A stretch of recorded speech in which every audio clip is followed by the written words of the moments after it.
ঠাকুরপুকুর থানার অন্তর্গত কদমতলা এলাকায় আজ সকালে ঘটে গেল এক মর্মান্তিক সড়ক দুর্ঘটনা। নিয়ন্ত্রণ হারিয়ে একটি এক্সপ্রেস বাস ধাক্কা মারে দুটি মোটরবাইক ও একটি চারচাকা গাড়িকে। ভয়াবহ সংঘর্ষে এক বাইক আরোহীর পা বিচ্ছিন্ন হয়ে যায়।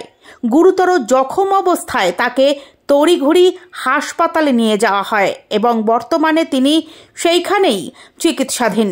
দুর্ঘটনার পর পুলিশ দ্রুত ঘটনাস্থলে পৌঁছে পরিস্থিতি নিয়ন্ত্রণে আনে।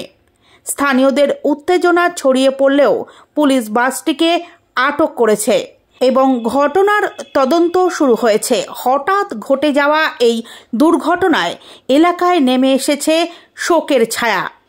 হয়েছিল সকালবেলা আমি যখন এখানে এসেছি গ্যাসের গাড়ি খুলতে, তারপরে মোটামুটি 8টা সাড়ে 8টার সময় দেখলাম একটা উস্তি গাড়ি, কি রাইটের গাড়ি ছিল, ওর ব্রেক ফেল হয়ে গেছিল, সেটা এসেছিল।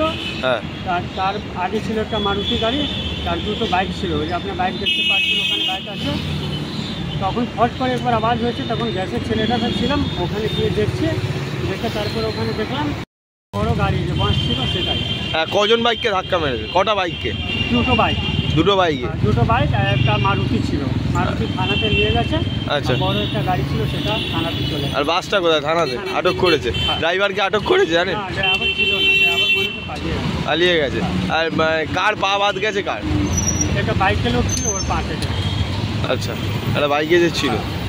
আচ্ছা, তার কি এখন হাসপাতালে নিয়ে যায়? হাসপাতাল নিয়ে চলে গেছে, সঙ্গে সঙ্গে সব গাড়ি তো অটোতে লোড করে দিয়েছে, হাসপাতাল নিয়ে পরে তুলে নিয়ে গেছে।